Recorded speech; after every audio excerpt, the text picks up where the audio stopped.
We are live, seems here.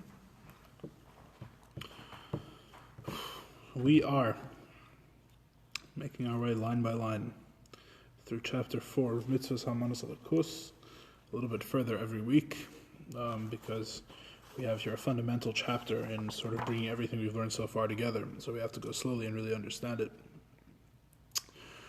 We are explaining, the short review is, we are explaining a synthesis of the Maharal and the Rambam. We are explaining how the Maharal and the Rambam, who we've known for months now, who have been arguing about the nature of God, we are in chapter 4 here finally making a synthesis. We're saying that both the Rambam and the Maharal are both right. The Rambam and the Maharal both attempt to describe God, and both of them are correct because really both of them are describing two different aspects of the Creator. How can it be that the Creator has different aspects? It turns out the Creator himself doesn't have different aspects. The Creator himself is one thing. However, there is something which is not the Creator, but is also not a creation, called Elokus, which is the expression of God, or God's expression, God's self-expression, which we're going to talk, God willing, more about today, I hope. And this thing, which is not God, but is not the creation, has two different aspects to it. And it is these two different aspects, really, to which the Maharal and the Rambam are referring. Well, really the Maharal is referring, we say that the Maharal ultimately was right about God himself as well, but it's a little unclear how it all fits together. So we'll leave that aside for the moment. We'll say that the Maharal and the Rambam are each right, but they're talking about different aspects of godliness. How does it work? We explain. God has knowledge of the world. And when we say knowledge, we don't just mean knowledge, we mean every way in which God relates to the world. Basically, whatever way in which God relates to the creation. You have an infinite creator, and you have a finite or limited or defined creation, and God relates to that creation. He relates to it by knowing it, he relates to it by caring about it, right? Perhaps he manipulates the creation or he changes the creation. The way God relates to the creation, as far as our Maimar is concerned, is through things called spheres. There's 10 spheres. There's 10 tools or 10 building blocks through which God creates/relates to the world, because as we know, it is through relating to it that he creates it. It's the same thing. The relationship of God to the world is itself what creates the world, right? In a sense, as we explained earlier, we're not going to get into the details now, but it was God's knowledge of the world that was part of the process of creating the world, right? As we've explained. So the spheres, the 10 spheres, the 10 building blocks, the 10 tools with which God relates to the creation, these are and knowledge is one of these 10 spheres. We've explained that each of the 10 spheres is made up of two parts. It has a body and a soul, or as it's called in the language of Kabbalah, it has a light and a vessel. And the light and the vessel are two very different things. The vessel, it's like we've used a couple of different analogies. We've said it's like light through a window, right? Was one analogy that we used. The vessel is in a particular form, right? In other words, the vessel is kindness or wisdom, right? It represents a specific form, a specific expression of godliness. And the vessels being different one from the other are what distinguish between, say, God's knowledge and God's kindness, for example. On the other hand, you have the light. The light is one light, right? There's one God. God is expressed somehow. We haven't gone into any of the details yet. God is expressed through one light, and it is through the one light going through, so to speak, 10 different windows that you have 10 different spheres. You have 10 different building blocks for the world.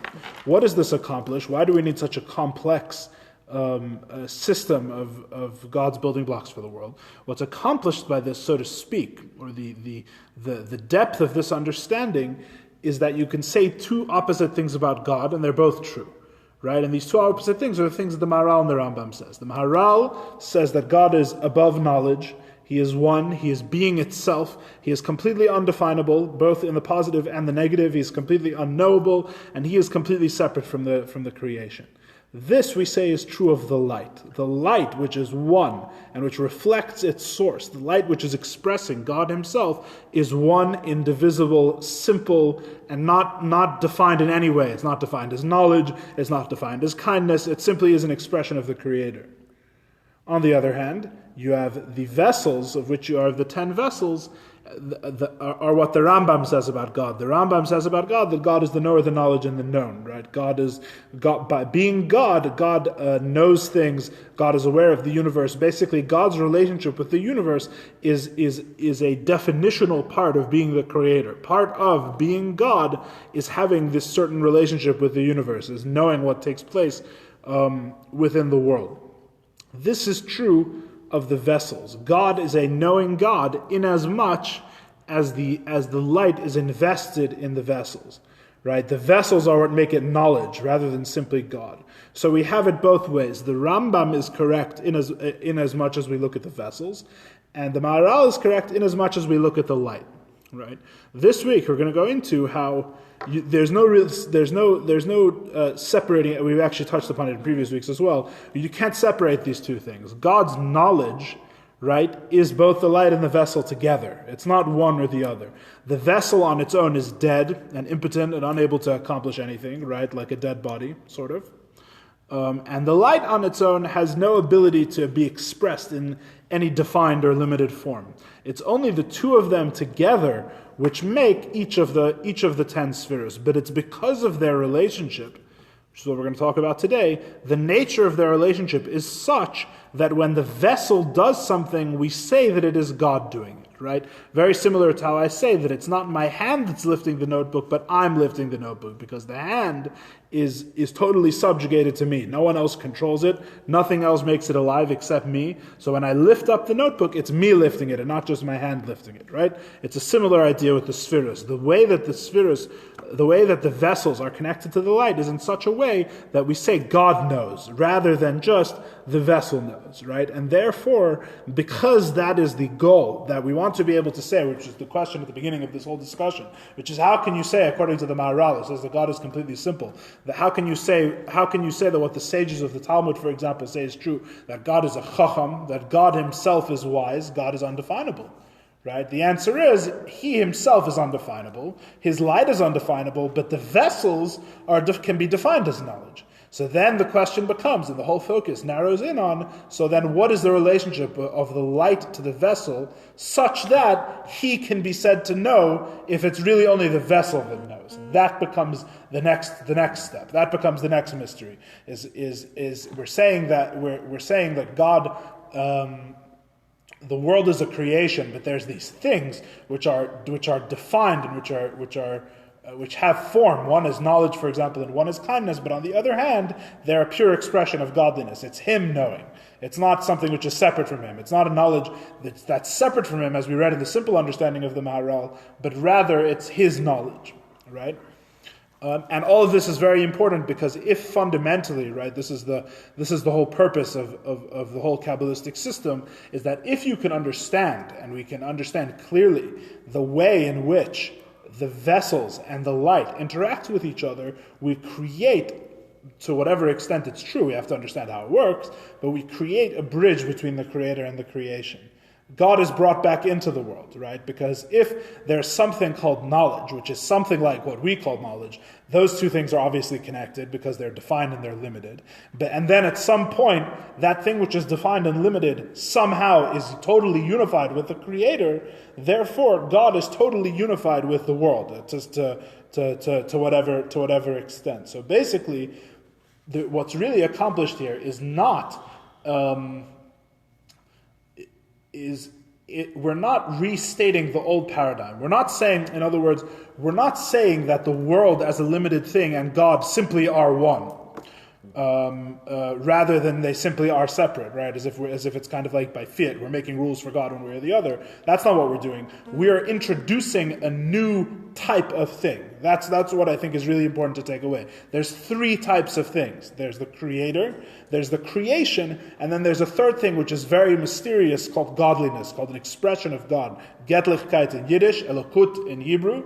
And this third category is the key to the entire Chassidic and Kabbalistic metaphysics. This is the third realm, is where all the discussions take place, because God, before we arrive at Chassidus, before the Tzemach Tzedek starts telling us his own explanation, we already have from the Maharal and the Rambam, we already understand the world's end, we already understand God's end. The question is, how do these two things meet? And the Kabbalah's answer, the secrets of the Torah, come and answer that these two things meet in light and vessel. So let's move forward. Let's start at the top of page 103. The im kol zeh. That's 103 in the English. The im kol zeh. You with me? I'll find it. It should be a little back from where we ended last time. Okay. I think. The im kol zeh inet nikra sheyadeh b'deh shechutz mimenu chas v'shalom. Page 103 at the top. We can, therefore, because of this whole system of light and vessel, we don't say that he knows with a knowledge that is outside of him, God forbid. Because all of these activities are performed by his simple light. Right? As the way we were reading the Maharal before, you have to try and think back now. The way we were reading the Maharal before is that God is completely simple, and his knowledge of the world is actually a creation. In other words, before we had the paradigm shift and realized that there's three types of things rather than just two, we were assuming the Maharal's very, very strict, and the Maharal says that the only thing that's in the God category is completely simple, undefinable, and unknowable. So basically it's a completely useless category. Anything that we can define and know is in the category of the world, right? That was the approach to the Maharal before. And therefore his knowledge of the world must also be of the world. Right? That's why we said, according to the reading of the Maharal we had before, we said that God's knowledge of the world and the world are both equally distant from him. Right? And now we're going to explain it's not so simple. That's not really the case. Right? It's true that perhaps the vessels are as far from God as the world is from God. But God's knowledge of vessel and light together is actually God's knowledge. He doesn't know with a knowledge that's outside of himself. God is actually said to have knowledge under the category of godliness. Right? It's not that there's God and then the knowledge is a creation. The knowledge is within God. Right? We're going to have to now discuss what it means to be within God, right? Because obviously the introduction of this third category, there's now a spectrum, right? You have God on one end and the world on the other, and somehow there's something that's not God and not the world, so we have to discuss how much of this third realm is considered God, how much is considered outside of God, what does it mean that there's something which is an expression of godliness. These are all the questions of Chassidus and Kabbalah. Right? But his knowledge is not a knowledge outside of himself. It's not a creation. His knowledge is an expression of himself. It's his knowledge. Because it's the light that knows, right? We said, Kol pulis Elohim be'erei hapashut. Because of the light, because of the simple light, which reflects God's simple unity, right? It's that light which means that it's his knowledge. Without the light, the vessel on its own is not God's knowledge. It's with the light together. And since the light is of God and completely simple and completely removed from any definition, it's his knowledge, right? This that he recognizes his own essence is not called knowing, right? As we've spoken about before in previous classes, the idea of the subjective realm, the idea of God's knowledge of himself. God's knowledge of himself must not be what we call knowledge. The knowledge we're talking about here, as part of the 10 spheres, as a light in a vessel, is obviously not his subjective knowledge of himself. Right, because his subjective knowledge of himself exists in and of himself. Right, it exists in God, who is completely simple, according to the Maharal and the Kabbalistic understanding. His subjective realm, the realm that's totally non-objective. Right? How do we know that the spheres are objective? They're objective enough because they have definition. One is called kindness, one is called knowledge. These things are clearly not the same thing as God's subjective knowledge of himself as a pure being, or as a completely simple essence, right? It's defined. Are you with me? You're following? But because it's defined, it's not his knowledge of himself.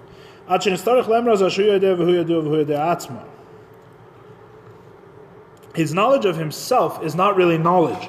If it were knowledge, we would have to say that he is the knower, the knowledge, and the known altogether, right? Which is why the Rambam came to his conclusion, because he said there can't be a knowledge separate from God. So he had to come to the conclusion that God himself is the knowledge. God and the knowledge are the same thing. Right? That's basically why the Rambam had to come to his conclusion about God. What do we know in our explanation that the Rambam didn't know? We have this concept called elokus. We have this concept of an expression of God which is not God himself, for which there is no basis in logical philosophy. There is no conclusion that the Rambam can reasonably draw that there is something which is not the creation and is not God. In the Rambam's paradigm, in the way the Rambam looks at the world, there's only God and the world. That's all there is. There's nothing in between. There's no godliness, right? So the Rambam had to come to the opposite conclusion of the Maharal. The Maharal said there's only God in the world, but God is completely simple, and even God's knowledge is part of the world. The Rambam came to the opposite conclusion, that God and his knowledge are the same thing, right? And everything that's in the world is in the world, but God and his knowledge are completely united, right? We're saying that they're both wrong, or they're both right, depending on how you look at it, right? Because there's a third realm, there's a third option, there's a third way. Right, a third way is not a good language maybe for what we're talking about. It has connotations, but there's a third path, God, which is godliness. There's God, there's the world, but his knowledge of the world is not him. It's not he is the knower, the knowledge, and the known. His knowledge that we're describing is not part of his essence. There's his essence, together with his subjective self-knowledge, of which we can't even begin to describe. By definition, we can't describe what it means to God to have self-knowledge. But then there's what we're normally calling knowledge, which is his knowledge of all of creation, his knowledge of everything outside of himself, and that is not in his undefinable essence, but rather works in the system of the lights and the vessels, of the spheres, the ten so this is what it means in Patach Aliyah when it say Yediah that his knowledge has nothing to do with I think we might actually mention that soon, I think. Let's see. Kamashakos of Harambam Zal, as the Rambam states, because so it's not that he's the knower, the knowledge, and the known, because as we know, his essence is not at all commensurate to knowledge, right? His essence is completely beyond knowledge, right? We borrow that from the Maharal, which follow the Maharal's paradigm in that. Good evening. His knowledge, when what he knows is created something from nothing, it's brought about through the vessels, which is interesting. We're saying that the vessels, or the knowledge of light and vessel together, is created from him something from nothing, which is interesting. That makes it sound like a creation, but we're actually saying it's a third way. So somehow maybe you can have both of these things together. You can have something from nothing and not really be a creation, which is very interesting and also unbelievably radical. We're totally leaving behind the regular definitions of these words. We're going to need a whole new lexicon, basically, to even understand what this is talking about, which is also what Chassidus spends a lot of time describing. So his knowledge is not one with him, but is rather a creation, because it expresses itself through the vessels, right? He himself may be blessed, is completely exalted and separate from this. And his knowledge to him is like actual physical creation, right? His knowledge and the world is as distant are equally distant from him. Just as you cannot say that God is grasped by touch, God forbid. You can't say that you touch God. So too, you can't speak about whether you can know or not know God. God is in the non-knowable category. He's not even in the category. Right? Just as you don't describe God as can I touch him or can I not touch him? It's understood that he's completely beyond the category of touch, utterly beyond that category. And it's not just that he's intangible, he's God, he's completely removed from our reality. So too, the same thing with thought. He's completely removed from understanding. The idea that he should even be understandable should never come up in the first place, according to this understanding. All of these terms, that something could be touched or something could be understood, is only with regards to a limited entity, a defined entity. Intellect is limited. The grasp of intellect is only on limited things. That's the definition of definition, right? That's why a definition in Chassidus is often called a geder, right? The thing's definition is called the word geder in Hebrew. Geder means a fence. Right? The thing is defined, the definition of the thing is its limits, right? You're able to say, this is how far this concept goes, and beyond this, it's a different concept, right? God, especially as we're describing him here, has none of these traits. There is no limit, there are no fences, there's no system in which he fits, and therefore he's completely non-definable, and therefore he's completely beyond grasp of the intellect, he himself, right? So what we call his knowledge is separate from him, but him, right? We're seeing these two things already are both coming into play. From the vessel, from the body of his knowledge, it's separate from him as if it were a new creation. His knowledge of the thing is as distant from him as the physical thing itself, right? But due to the light, it's actually his knowledge. It's not a creation. It's him who's knowing. And somehow these two things exist together. He is the one who knows. His knowledge is completely united with him because of the light. But because of the vessel, his knowledge is outside of him in a creation. The vessel is outside of him in a creation. The light is a pure expression of his simplicity. And you have both of these things together. Right? That's the what we're trying to put together. And what is limited? Everything that was created after non-being. Right? La'achrei heder means after nothing, or after a lack. Everything that was created after a lack, or after being missing. In other words, at one point it did not exist, and then afterward it existed. And this language gets very abstract, by the way, because in the spiritual realms there's no time. Right? So what does it mean before? What does it mean after? It's a whole thing. But the bottom line is that if something has a beginning, in fact, the Rebbe Rashab actually uses this language very beautifully in one of his Maimarim. He says, Kol sheyesh lo tchila yesh lo tichla. Everything that has a beginning has an end. Everything. Everything that has a beginning has an end. The only thing that doesn't have a beginning is God. God is the only thing that doesn't have a beginning. Every level of godliness that we discussed, every expression of God and every creation has a beginning, and therefore it has an end. All of these things are definable, right? And therefore, there's perhaps some way of maybe even thinking you could grasp them in intellect. But God himself, absolutely not. This is also, by the way, why we call the Or Ein Sof, right? We say the infinite light, really the literal wording is the light without end, right? We don't call it the light without beginning. Because even the light without end has a beginning. It has its beginning in God. Right? Only God doesn't have a beginning. Everything else starts. There's a lot of hints in the language. Absolutely. It's very precise. The language is surprisingly precise. Absolutely. Now there are some, I should note that there's some disagreement over whether the Or Ein Sof, the infinite light, was actually created l'achar heder. Right, there's a question of whether the light actually began to exist at some point, or whether the light is kadum and has existed as long as God has existed, so to speak, whatever that means. Right, the light has existed forever, whether it was actually created. But the point is, the reason why it's still called Or Ein Sof, the bottom line is that there's still something such a thing as being qualitatively created, even if there was no point in time that you were actually created. In other words, the light still requires God to exist, even if it has always existed forever. Right? Something can exist forever, but not on its own power. Right? God is the only thing that exists forever only because he exists, by definition. Right? God exists. God is mitziuso me'atzmusa. His existence comes from himself. Everything else, whose existence comes from elsewhere, either qualitatively or in time, therefore has some sort of definition. Right? Even if we have no idea what Or Ein Sof really is, we can at least say it's something that comes from God. There's some handle by which you grasp it. You can say at least it's not God. That's something. Right? God himself, there's no means by which to actually grasp him. Hu yisbarech hu levadehu. He may be blessed who is totally alone. Ve'ein biltoi, and there's nothing aside from him. We are on page 105. Is not comparable to this type of existence. V'hu echad ha'emes. He is the true oneness. She'enoid mamish, and there is truly nothing aside from him. There's truly nothing aside from him.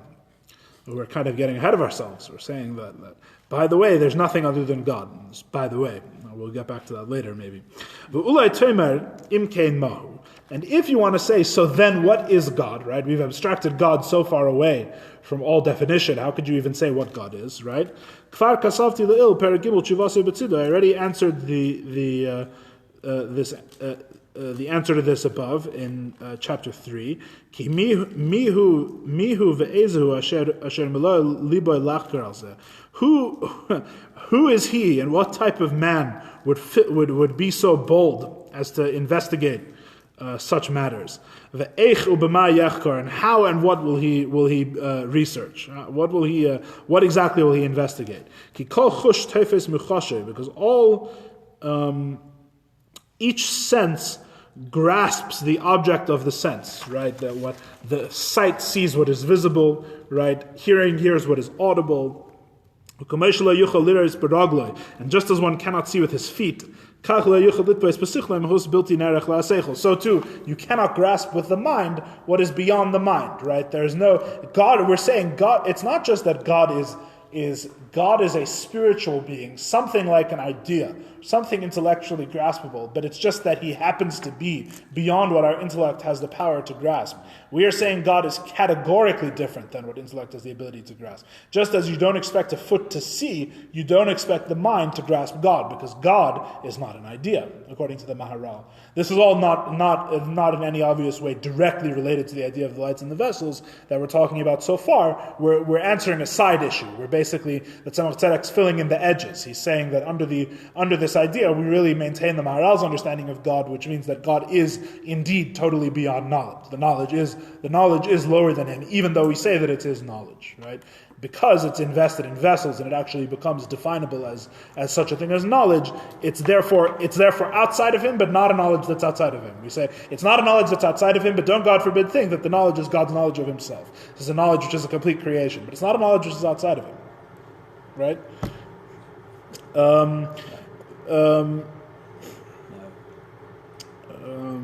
Sorry. So rather, what is the vessel with which you grasp God? How can we even speak of God then if our minds can't grasp him? Hu inyana emunah. The emunah, the faith, which remember, we are supposed to be in the long term explaining what faith is, right? That's really what this whole discourse is about. What is faith? Faith is what you use to grasp the things above the vessels. Knowledge goes as far as the vessels. Above the vessels, faith reigns. That can only faith can grasp that, as we described before. If you remember to eons ago, and back when we were learning chapter 2, right? Faith is the grasping what cannot be shared. It's grasping what cannot be conveyed, right? It's the part of the soul that has the ability to connect to or apprehend simplicities, things that don't have definitions, that don't have definable parts, right? Which is the same as saying things that can't be proved. Right, in a way, it's the same as saying things that can't be proved in a certain understanding. Right, all these things. What grasps the God as he exists beyond these vessels, beyond his knowledge? What grasps it is emunah. What grasps it is faith. The soul has an ability to know that which is beyond the vessels. Ratzo loymar, which means to say, lahamin shekenhu v'lo zulasa, that the person has faith, or the person believes. The English translations are very, as I've said before, not my favorite. That this is what it's true, and that this is what is true, and nothing else is true. In other words, the soul grasps this in a way that has nothing to do with intellect. The soul grasps this truth, or the soul is united with this truth of what's beyond the vessels. It's united with this truth that there's a God that exists in that realm, even though it can't be explained in words or in intellect. So the emunah is also above senses, you say. Senses are below even intellect, sort of. Yeah, absolutely. Vidal. Tzemach Tzedek says, V'dai lamevin. This is enough for those who understand. What we've said here is enough for those who understand. For those who understand, our words here are enough. Yeah, he's saying enough on that topic. V'hine, afal pi she'amarnu, she'eser sfiras hem kelim. Okay, now we're starting anew. You can see in the Hebrew text there's a new paragraph here, right? I don't know what you have in the... you have a new paragraph even there, right? In the Hebrew text we have a new paragraph, which only happens once every few years. There's a new paragraph. Even though we say that the 10 spheres are the vessels, right? As we just explained, that he in his essence is not commensurate, is not within the realm of intellect whatsoever, but is completely above it, right? So what is intellect? What is knowledge? Knowledge is in the vessels, is basically a creation, right? In the vessels half of the equation. Nevertheless, the vessels are not separate from him. Again, we're trying to bridge what sounds like a paradox, right? This is very hard. This requires a lot of thought. The vessels are not commensurate to him. He is not the vessels. He is not the part of knowledge that makes knowledge, right? He's just the life, as we've been describing it, God himself and God's light, the expression of God, God's involvement in the building blocks of our world, of all worlds, is a simple involvement. God just gods. There's light. There's an expression of God. That's what we mean by light. There's an expression of His simplicity. That expression is not knowledge or kindness or love or any of these things. God simply expresses Himself purely, as He is. But when that expression meets a vessel, that becomes knowledge or kindness or whatever of the 10 vessels it meets. And the light and the vessel together constitute God's knowledge.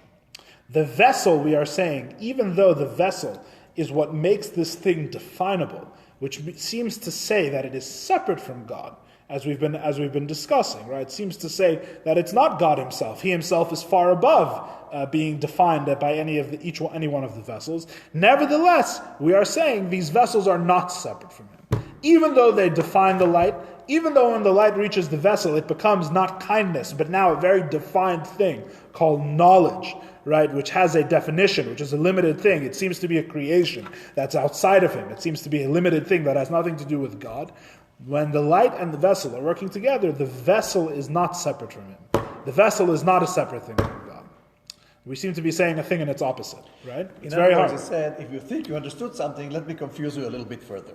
No, that's not the idea at all. He's saying very clearly. It's just that what he's saying is not understandable.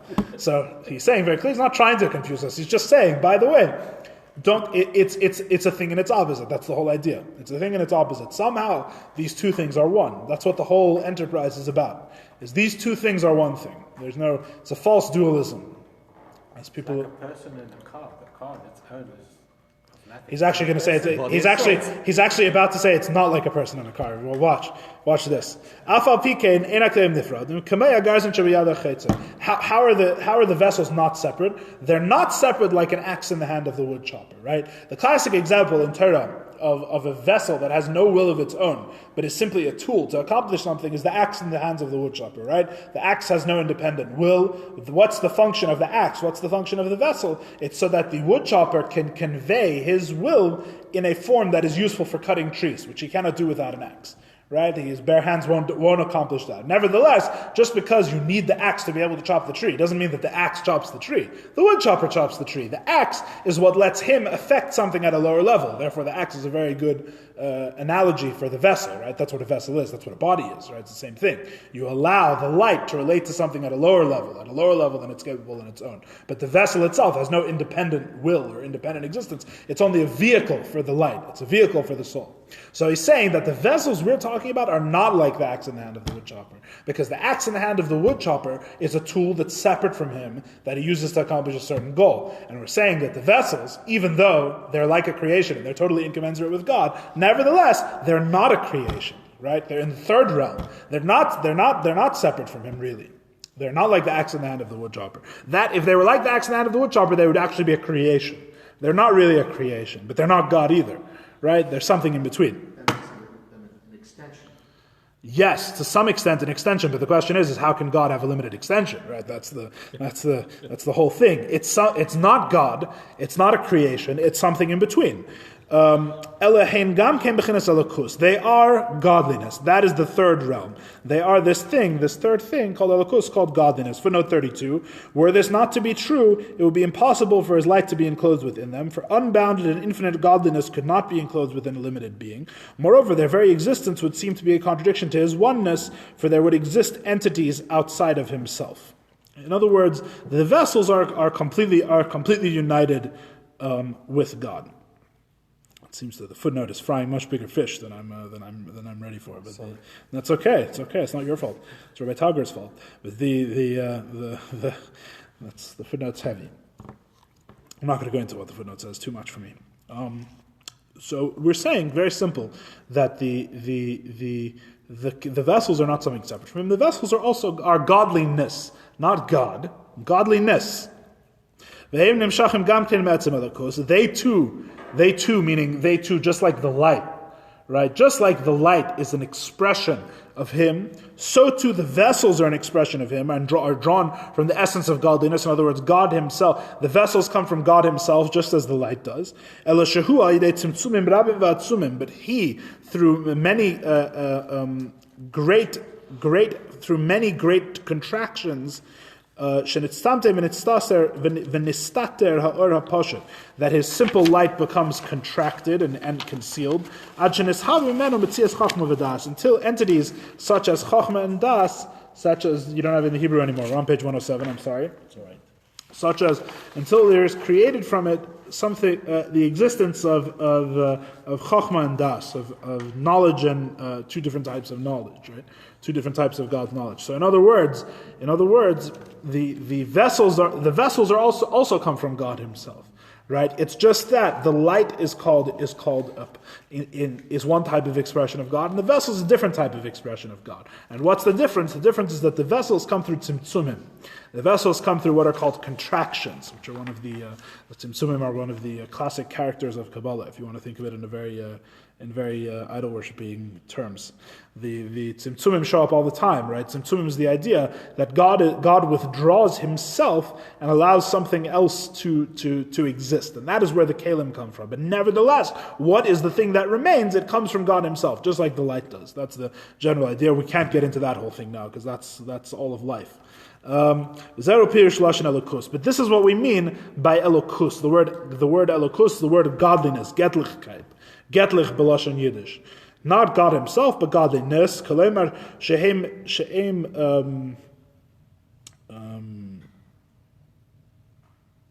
hispashtus, meaning to say that they are an extension of Him. V'lo yatzmusay mamish, but not He Himself. Right? There's that word extension, Spencer. The vessels are an extension of God, but are not God Himself. There's this mysterious third realm, as I've been telling you. They are not Him Himself, but nevertheless, they are not separate from Him. They're not Him, but they're not separate from Him. Kamayan nivra, like the creation is separate. That the creation is its own thing, is a separate entity. And therefore the simple light is invested within the vessels and uses them as a medium. In other words, we're now answering a question that I brought up, I think, last time and possibly the time before, right? The thing is, if we're trying to answer the question of how God can interact with the limited world, right, adding the idea of kalim doesn't solve anything, right? All you do is you move the question up one level. I say I don't understand how a simple God can possibly create a limited notebook. So instead I say, He doesn't create a limited notebook, He just relates to limited vessels. Okay, so how does He relate to the limited vessels, right? Aren't the vessels just another type of thing, right? Does anyone recall this question? I brought up this question in a previous class. The vessels we're just moving the question up one level. The vessels are also a type of thing. So the answer is that the vessels are not just another type of thing. The vessels are, they are a different type of thing. The vessels are not like everything else. The vessels are in a new category. The vessels are something which are not creations. And that's why God is able to relate to them. The reason why God's simple light can go into something called the vessel of knowledge and can become God Himself knowing is because the vessel is itself not separate from God. That's the only reason why that's possible. Otherwise, we'd be stuck. We'd be saying that God's relationship to the vessel is no different than His relationship to the creation, and we're back to the simple reading of the Maharal, in which case God has no real relationship to His creation at all. Right? It's sort of a reflection of a real dualism between God and the world. God would always be completely separate from the world in such a sense, like we were reading in the Maharal earlier, that His knowledge is completely outside of Himself. How can He have a knowledge that's not Him, but that's also not separate from Him? And the answer is there's light and vessels, and you have to know how can the vessel be a vessel for God's simple light? How does the tire hit the road? What is the relationship between God and His simplicity and 10 defined limited vessels? The relationship is possible because the vessels themselves are like the light. The vessels themselves are godliness. The vessels are not separate like a creation. The vessels are also from Him. Right? Now we still have many more questions. Right? We move the question to higher levels now. So then what distinguishes the light from the vessel? How can there be a process from one God to create two different modes? Right, the two different modes of expression. God expresses Himself both as light and vessels. Why does one God express Himself both as light and vessels? How does that come about? That makes it sound almost like there's two gods, chas v'shalom, God forbid. Right? There's two different expressions. How does the one God come to have both light and vessels? Right? These are all very good questions. These are all questions dealt with by Chassidus, right? But that question, the question of how does God relate to limitation, the answer is that at the point where he relates to limitation is still in a primordial state, so to speak, in which it is not really separate from God. Where limitation and God meet, where God's simple light and the limitation of the vessels meet, is a place where the vessels and the light are not really that different from one another. They're different. There's lights and vessels, but the vessels are also an expression of God, right? It's an ethereal extension. Yes, absolutely. It's a embodiment and a defined form that is so abstract and so removed and so transparent, or the word in Hebrew we'd use is bittul. It's so nullified to God that it really doesn't have any independent existence. It itself is like the light. The vessel, even though the light is not defined, and the light is simple, and the vessel is defined and is a specific thing, the way in which it's a specific thing is itself just an expression of God, like the simple expression. How that's possible and what that means is a question for a different time. But that's the answer to that question. Let me see here.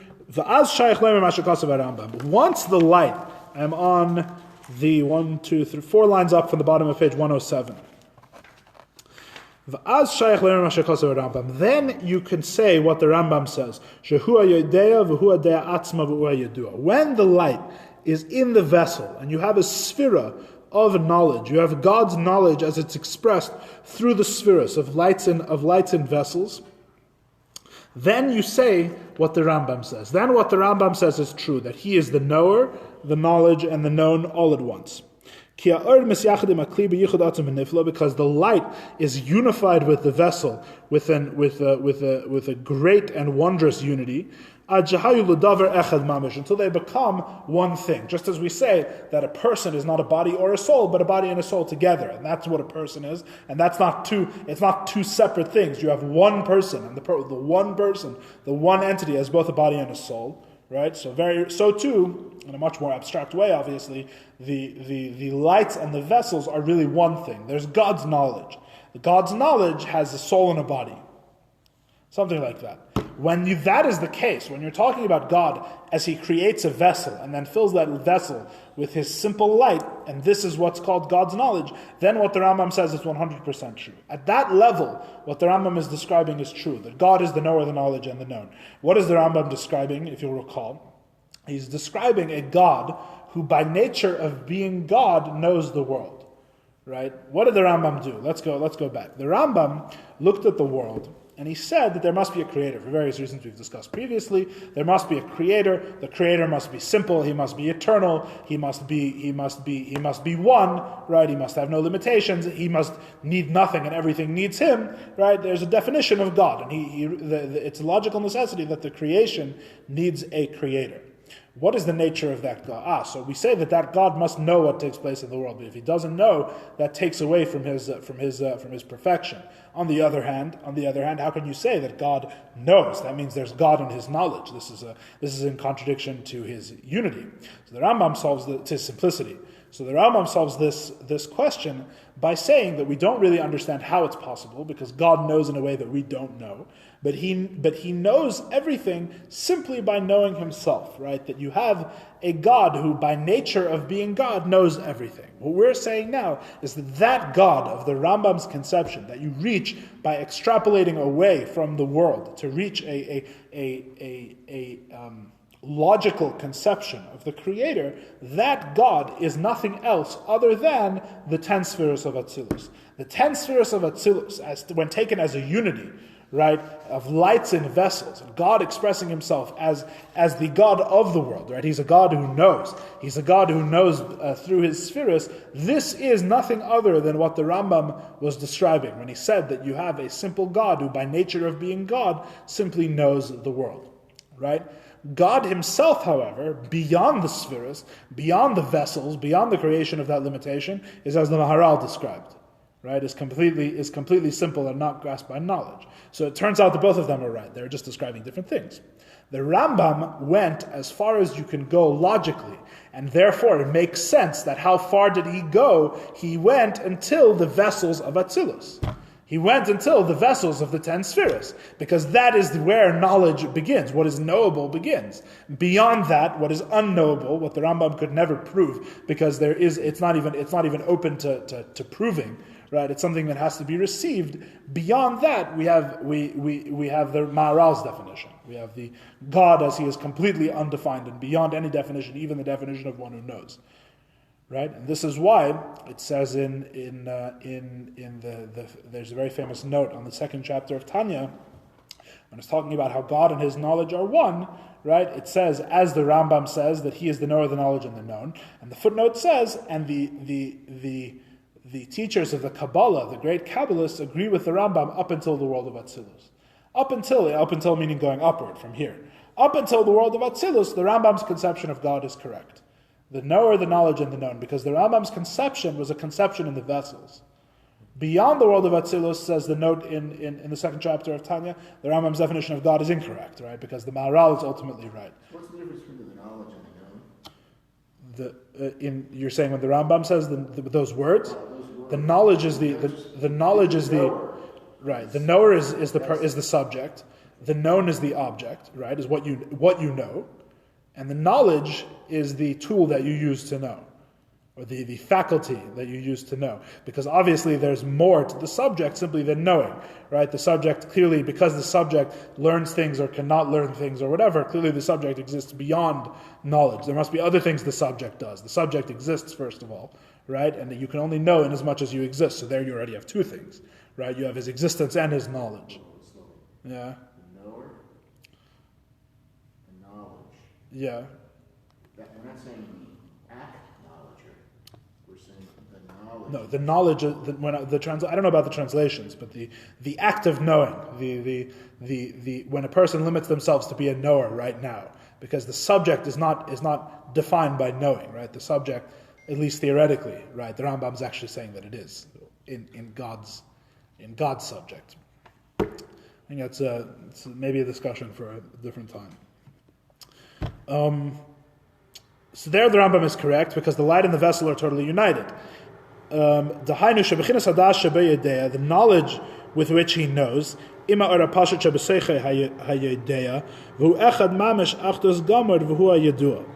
let's see how the Tzemach Tzedek touches this up. How is this explained in Atzilus? The knowledge, I'm on the last line of page 107. The knowledge, shebei with which he knows, together with God's simple light. So knowledge in that case is really more like understanding. Yeah, I'm not. The English translations are not going to be 100% accurate.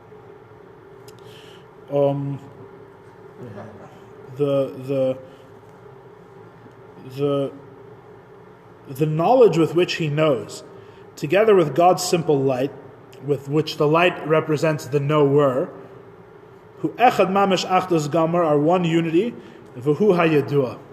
And this is what's known. Again, the Tzemach Tzedek is explaining what it means, the knower, the known. We're saying that the light in the vessel together as God's knowledge is itself what the Rambam means when he says the knower, the knowledge, and the known. But the Tzemach Tzedek doesn't just leave it at that. The Tzemach Tzedek is actually explaining the three parties. How in the light of the vessel you have the knower, the knowledge, and the known. Again, the knowledge is the vessel, right? The knowledge is the vessel.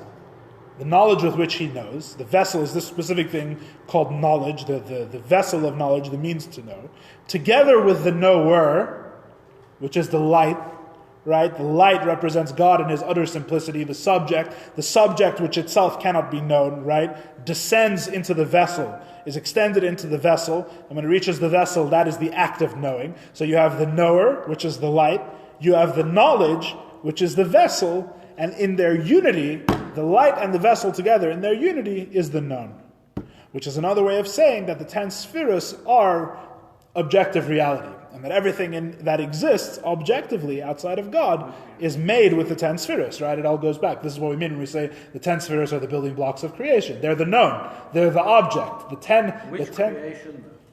No, everything. Everything. Eternal or world? No. Both eternal and non, both spiritual and physical, both. Everything that's created is created with the light and the vessel together. So that's the known. The light is the knower. The vessel is the knowledge. And so together you have the light as the knower, you have the vessel as the knowledge, and the light and the vessel together, and their unity is the known. I think this is a line that you could probably spend your whole life trying to really understand. It's quite something.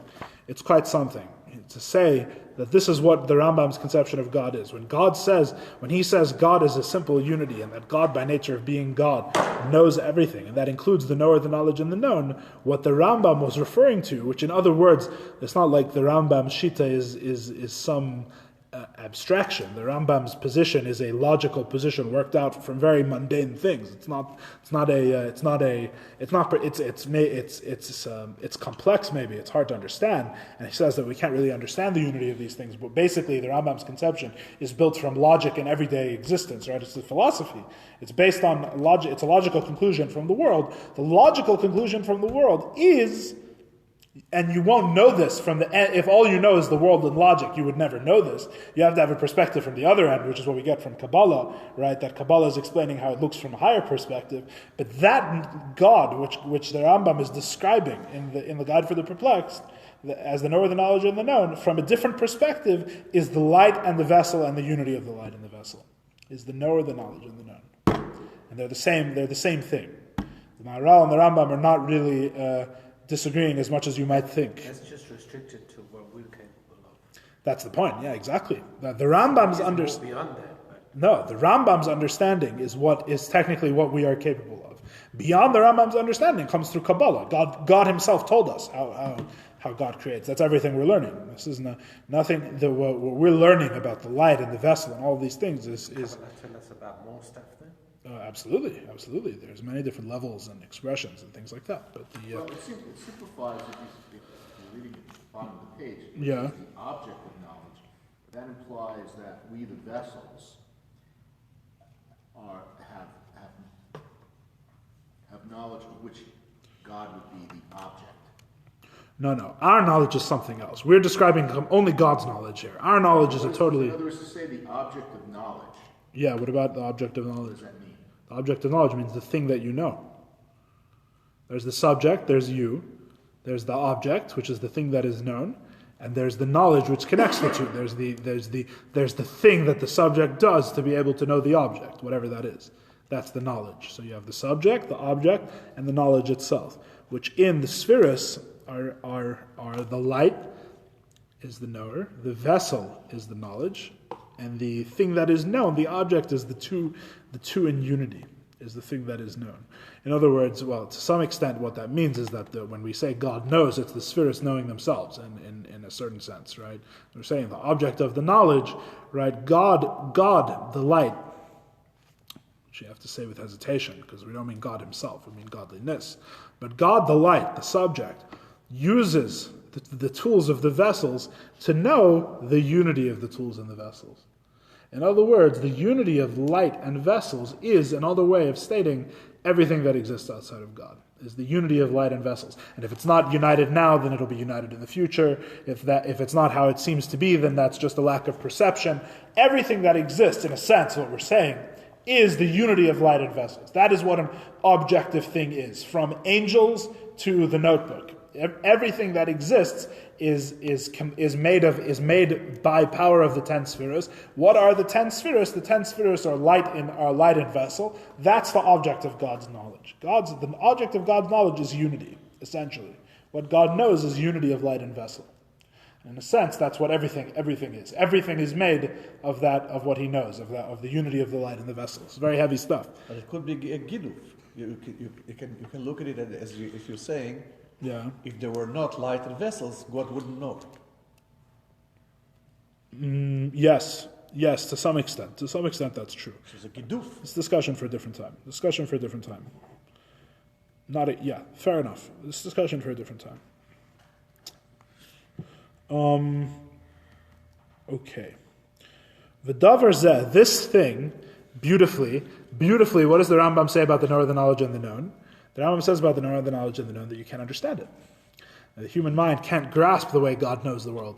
So beautifully that Tzemach Tzedek copies and pastes his language here, and he says the same thing about the unity of light and vessel, because it's the same thing, right? The unity of light and vessel. Davar zeh, that the light and the vessel are unified. Ein koach b'pela emrei v'lo b'leiv ha'adam la'akiroi. The ability of the mouth does not have an ability to say it, and the heart does not have an ability to recognize it clearly. Eichu mahu ha'yichud halazu. How and what is this unity? This is what the Rambam says about the knower, the knowledge, and the known from the philosophical perspective, and now we're saying it about it from the other end. We're saying it about the unity of the light and the vessels. Just as his essence is above knowledge, just as we said before, God himself is beyond knowledge, so too, the way in which God is united with the 10 vessels, with the 10 spheres, is also beyond knowledge, is also beyond our grasp. Yeah, similar idea, yeah. Therefore, the 10 spheres are called the secret of faith in the Zohar. Because to relate to the spheres involves a faith which is above knowledge, page 109, second line. And in this regard, the Rambam's words are correct when he said, he is the knower, the knowledge, and the known.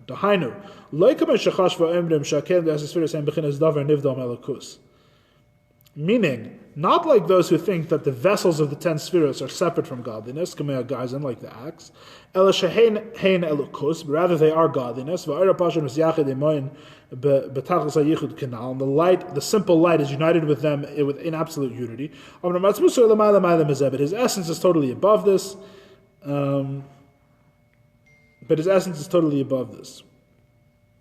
So in other words, this is what I think what he's saying is that this is what's hard to understand. This is what a person can't really understand is the idea that the vessels and the light should be united, even though the vessels are seemingly separate from him and are not him, and the light is an expression of his simplicity, and yet nevertheless the two are united in a perfect unity. All of this is what the Rambam means, that a person can't understand it.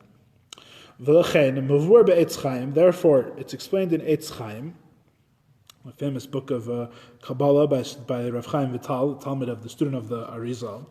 It's explained in Eitz Chaim that the vessels of Atzilus, the vessels of the highest world, what we've been describing, those vessels we've been describing, become the soul for the lower worlds, for the three lower worlds. The vessels of Atzilus, these vessels we've been describing, become the souls of the lower worlds. Lahachir is giving life, ma'ayin leyesh nivrayim ubalegvul, to give life and to bring into being from nothing into something, for ex nihilo, creations that are limited. Mipnei shehena lekus, because they themselves are godliness. In other words, what he's saying is, what the Tzemach Tzedek is saying is, how can the Eitz Chaim say that the vessels of Atzilus create the worlds of Bria Yitzhak and Asiya and give them life? They create it from nothingness, and they give it life and vivify it. How can the vessels do that? I thought the vessels themselves are creation. How can the vessels create the further worlds? He's saying, no, the reason why we say the vessels do it is because the vessels themselves are godliness, as we've been explaining. The vessels themselves are godliness. If the vessels of Atzilus, the vessels we've been describing, weren't united with the light in a perfect unity, which means if they themselves weren't godliness, then they wouldn't be able to create the remaining worlds. But they are able to, because that's the nature of the vessels, that they're not separate from God. Zeu pirush HaTeyarim shenikrahu yisbarich, and this is the explanation of the. This is what we mean by the descriptions that we call him. Chacham v'chasad, when we say God is wise or God is kind. Shebechinas hachachmu kli hachachmu datzilus shia lekus, because Chachma, when we say Chachma, what do we mean? What do we mean by wisdom? We mean the vessel of wisdom in the world of Atzilus, the vessels we've been describing. Shia lokus, which is godliness. V'kena chesed ukli chesed. So too, when we say kindness, we mean the vessel of kindness. So then how is it that when we say wisdom, we mean the vessel of wisdom? So how is it that he who is totally beyond the vessels is the one that's called wise? How is he Nikra Chacham? Hainu al Shem his lavshus b'sfiras hachachma, through his investiture, his investment in the vessel, she'az hu mischachim ba, that then he is wise through it, and he knows the creation through this knowledge. And we'll stop here. So the Tzemach Tzedek is basically just summing up. We're answering the question from the beginning of the chapter. What do we mean when we say God is wise? When the sages of the Talmud say God is wise, what do we mean?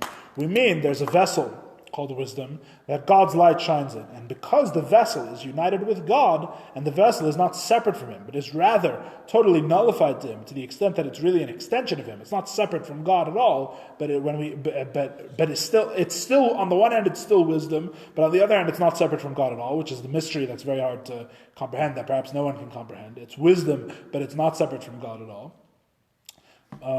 By being both of these things, we're able to say that God Himself is wise. Because even though God Himself transcends the level of wisdom and is completely simple, and He Himself is not limited to being wise, He just is and has no definition. Nevertheless, because He is united with His light, unites with the vessel of wisdom, therefore we say God Himself knows. And that is where we are holding. That's the end of chapter 4. I'm not sure if we're going to move on to chapter 5 or if we're going to go back into the other Mahadura. Right? There's another version of chapter 4. We did the early version, the early printing. Right? There's also the later printing. Might be good review. This says very similar. No, we did the earlier, the Mahadura Kama, which is shorter and easier. So I'm not sure if we're going to move on to chapter 5 or we're going to do the later printing. I have to still decide. How many chapters are there? 12. Chapter 5. Almost halfway. I think the review would be really good. Whatever. I'm not sure. It may make things more difficult. I have to look at it. Oh, okay. Maybe it wouldn't be so good. But Are we still alive? we are still live. Let me,